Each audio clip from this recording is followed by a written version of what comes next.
अस्सलाम वालेकुम friends, first of all welcome to my channel learn with us. उम्मीद करती हूँ आप सब ठीक होंगे। आज की वीडियो में हम लोग टॉपिक 6 को कवर करेंगे। Topic 6, as you know, we are discussing the history of English literature by doctor T Singh and this is the six topic का पार्ट बी है। पार्ट 1 में हमने 15th सेंचुरी पोइट्री को डिस्कस किया था और मेन करेक्टरिस्टिक देखी थी। अब पार्ट बी में हम लोग चासेरियन देखेंगे। तो सबसे पहले मैं आपको बता दूं चासेरियन थे कौन। चासेरियन वो पोइट्स थे जिन्होंने चासर को फॉलो किया था। इनमें से किसी ने चासर को बाय कंटेंट फॉलो किया, किसी ने बाय स्पिरिट फॉलो किया और किसी ने बाय प्रोसोडी फॉलो किया। तो चासेरियन को देखें तो ये दो हिस्सों में डिवाइडेड हैं। फर्स्ट वो थे जिन्होंने इंग्लिश चासेरियन थे और सेकंड वो थे स्कॉटिश चासेरियन थे। इंग्लिश चासेरियन में देखें तो सबसे पहले थॉमस ऑकलिव या कह लें हॉकलिव थे। इनका टाइम स्पैन 1370 टू 4050 तक था। ये चासर का कंसिस्टेंट फॉलोअर था। इसने खुद को the stupid scholar of an excellent master के तौर पर पेश किया, जब वो कहता है my dear master God his soul quite after and father Chaucer find word have me taught but I was dull and I learn late or not. ये ओल्ड इंग्लिश में लिखी हुई है। ऑकलिक एक स्टायरिस्ट और मोरलिस्ट थे, लेकिन इसकी जो सबसे ज़्यादा रिफ्रेशिंग कंट्रीब्यूशन ऑटोबायोग्राफिकल है इंग्लिश पोइट्री में। इनको one of the English earliest biographer भी कहा गया है। इसका बुनियादी ऑटोबायोग्राफिकल वर्क देखें तो ला मेल टैगी दी थॉमस ऑकलिव, जो कि एक कन्फेशन की नेचर में है। इसमें पोइट क्या कन्फेस करता है कि वो जब नौजवान था तो वो बहुत अयाश पसंद आदमी था और वो वेस्ट मीनार में शराब खाने जाता था। इसने इस वक्त के लंदन की वाज़ह तस्वीर पेश की है। एज अ पोइट अगर इसका बुनियादी काम देखें तो इसका एगेडियस दी रेजिमेंट प्रिंसिपम है, यानी रिजिम एंड ऑफ प्रिंसिपल। ये उन्होंने एक प्रिंस की गाइडेंस के लिए लिखा। और वो प्रिंस कौन थे? हेनरी फिफ्थ थे, जो बाद में किंग बने। अपनी डिटेक्टिव इज़म टून की वजह से चासर मोरल गोवर के बहुत ज़्यादा करीब थे। नेक्स्ट पे आया तो ये है जॉन लिडगेट। टाइम स्पैन देखे तो 1370 टू 4049 था। ये इंग्लिश चासेरियन में सबसे ज़्यादा डलिस्ट और पेचीदा थे। लिडगेट ने खुद को अपने ही बारे में इन्होंने कहा है बट आई वॉज डल। जैसा कि पहले बताया, इसने अपनी रिवायती लग्रिकल और ड्रीम पोइट्री को फॉलो किया। इसका पोइटिक वर्क 30,000 लाइन से भी ज़्यादा पर मुश्तमिल है, but he has no ear for music.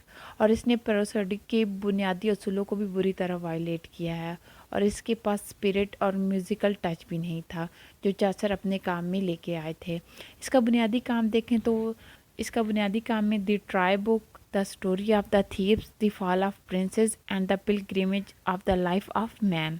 किसी हद तक ये पिलग्रिम प्रोग्रेस की तरह था और इसने बहुत ज़्यादा रीडर को खुश किया। इसकी complaint of the black night Chaucer को ट्रिब्यूट के तौर पर पेश की गई। इसका जो सबसे ज़्यादा लाइवली और लीस्ट डल वर्क था वो लंदन लैक पेनी था, जो कि लंदन की स्ट्रीट में गरीब लोगों की परेशानियों को बयान करता है। तमाम मॉडर्न इन्वेस्टिगेटर इस नतीजे पर पहुंचे हैं कि ये काम दर हकीकत किसी और ने लिखा है। नेक्स्ट पे आया तो स्टीफन हाउस हैं। लाइफ स्पैन देखे तो 1475 टू 1525 था। लिडगेट और ओक्लेव के बाद ये लेटर जनरेशन से बिलोंग करते हैं। एसी वार्ड ने इनके बारे में कहा है, he looked upon himself as a follower of Chaucer, though he was in fact a belated medievalist using verse as a medium for ceremonial allegories uneasily wedded to chivalry romance। Stephen की अगर यादाश्त की बात करें तो वो हैरान कुन थी, क्योंकि ये एक ही वक्त में बहुत ज़्यादा पोइट्स का काम पढ़ सकता था, याद कर सकता था। इसने लिडगेट को भी एडमायर किया है और इसने ही रेफर्ड लिडगेट एज माय मास्टर। इसका सबसे अहम काम दी पास टाइम ऑफ प्लेयर है, जो कि 15th सेंचुरी की आखिर में आया या फिर कह लें 16th सेंचुरी के स्टार्ट में। स्टीफन पेरोसोडी में चासेरियन थे, ना कि स्पिरिट या कंटेंट में। स्टीफन ने जो राइम रॉयल और डेकासिलेबल कपलेट का इस्तेमाल किया, लेकिन इसका वाज़ह मकसद एक परफेक्ट नाइट की ट्रेनिंग और जांट और मॉन्स्टर के साथ अलग्रिकल स्ट्रगल था। नेक्स्ट पे आ जाए तो वो है अलेक्जेंडर बार्कले। इसका लाइफ स्पैन देखें तो 1474 टू 1552 था। ये सबसे ज़्यादा जर्मन पोएट सेबेस्टियन ब्रांड के काम की ट्रांसलेशन की वजह से मशहूर थे, जिस इस काम को इसने द शिप ऑफ फूल का नाम दिया। ये ट्रांसलेशन डायरेक्ट नहीं थी, लेकिन इसका मीडियम लैटिन और फ्रेंच ट्रांसलेशन के ज़रिए था। इसने बहुत ज़्यादा पर्सोनिफाइड बुराइयों को बयान किया, जिसने शिप में सफ़र को बनाया। इसने क्लर्जी मैन और एक आम आदमी की बुराइयों को बराबर स्टायर किया, लेकिन सबसे ज़्यादा स्टायर इसने सूद की बुराई पर किया। हिस्ट्री ऑफ इंग्लिश लिटरेचर में बार्सले का नाम इसलिए भी जाना जाता है क्योंकि इसने एक नए जॉनरा को इंट्रोड्यूस करवाया था, और वो जॉनरा था इकोलॉजी। इसने ऑलमोस्ट 5 इकोलॉजीज लिखी, लेकिन इसने वर्जाइल को फॉलो ना किया, बल्कि इसने मेंटोनस को फॉलो किया। लेगोस इसके बारे में ऑब्जर्व करते हैं, his eclogues have nothing of the ideal but are moral stars। Alexander Barclay के बाद 5th नंबर पे अगर इंग्लिश चासेरियन को देखें तो वो है जॉन स्केल्टन। जॉन स्केल्टन मामूली किस्म और कह लें कि सख्त किस्म के स्टाइल की वजह से मशहूर थे। इसकी वर्स रफ और अनम्यूजिकल थी। इसने खुद लिखा है, though my rhyme be ragged, tattered and jagged, rudely rain beaten, rusty and moth-eaten. If ye taken well therewith, I had in it some faith। Skelton शायद वाहिद चासेरियन थे जिन्होंने एक नए पैरासोडिकल मैयर को एक्सपेरिमेंट किया। वो एक अजीम स्कॉलर थे, लेकिन सैमुअल बटलर की तरह बहुत ज़्यादा म्यूजिक पेन के शौकीन थे। इसका अगर काम देखें तो इन क्लीन क्लाउंट, इसमें वो क्लर्जी की वॉइसेस को शदीद हिट करते हैं। नेक्स्ट इसका काम देखें तो वाई कम ये नॉट टू कोर्ट, ये तमाम पावरफुल होलसेल पर अटैक को ज़ाहिर करता है। द बॉर्ड ऑफ कोर्ट, ये एक अलैगोरिकल स्टाइल था, द शिप ऑफ फूल की तरह। ये थे इंग्लिश चासेरियन। इंग्लिश चासेरियन में किस किस को हमने देखा है? थॉमस ऑकलेव को देखा है, जॉन लिडकिट को देखा है, स्टीफन हैव्स को देखा है, अलेक्जेंडर बार्कले को देखा है और जॉन स्केल्टन को देखा है।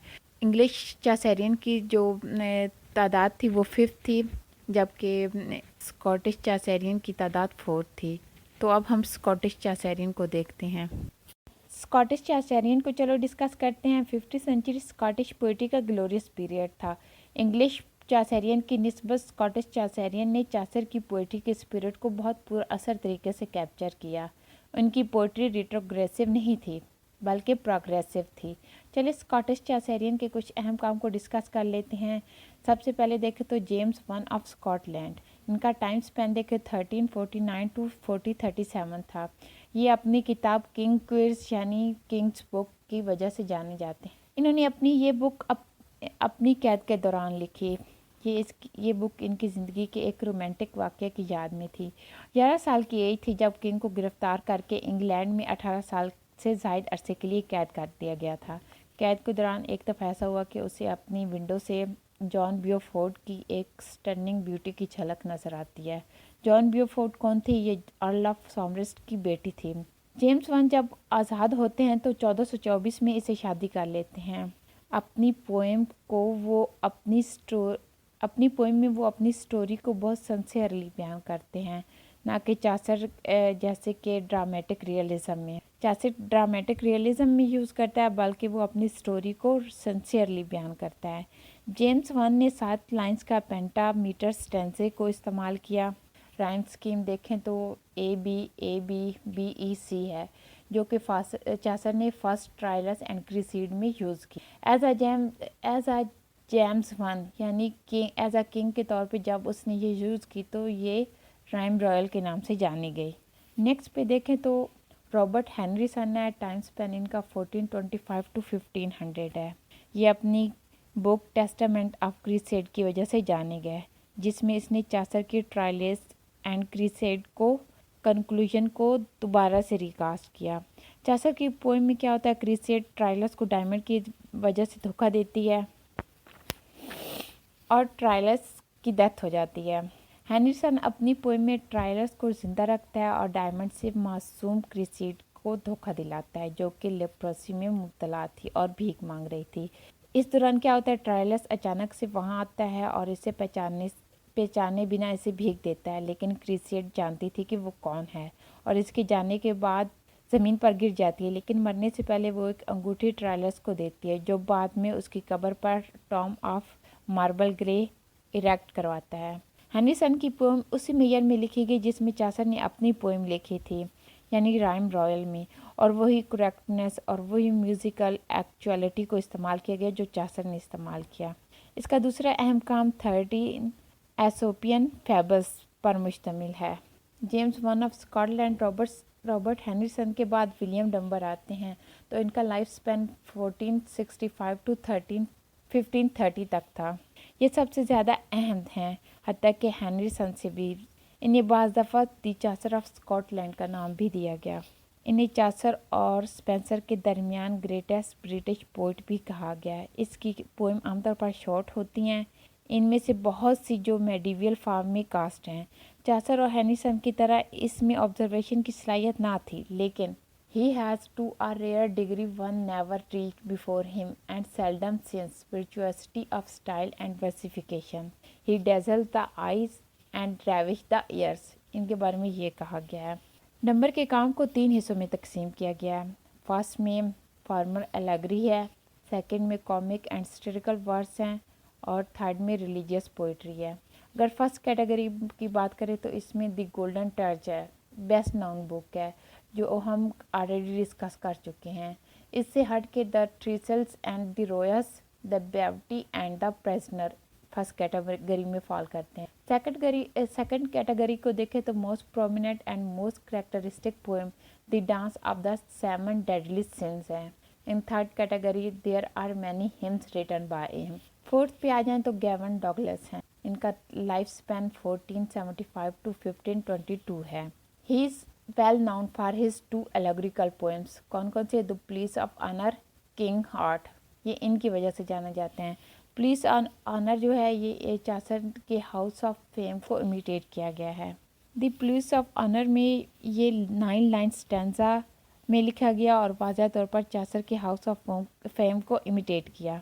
किंग हार्ट की बात करें तो ये 8 लाइन स्टैंजा में लिखा गया और इसकी जो ट्रांसलेशन थी वर्जाइल इनीड, ये हीरोइक कपलेट में लिखी गई। तो ये थे चासेरियन, इंग्लिश चासेरियन और स्कॉटिश चासेरियन। इंग्लिश चासेरियन में हमने 5 राइटर को डिस्कस किया और स्कॉटिश चासेरियन में हमने 4 पोइट को डिस्कस किया। तो ये थी वीडियो। अगर वीडियो अच्छी लगती है तो लाइक करें, अपने फ्रेंड्स के साथ लाजमी शेयर करें। Thank you for watching my video. Allah हाफिज़।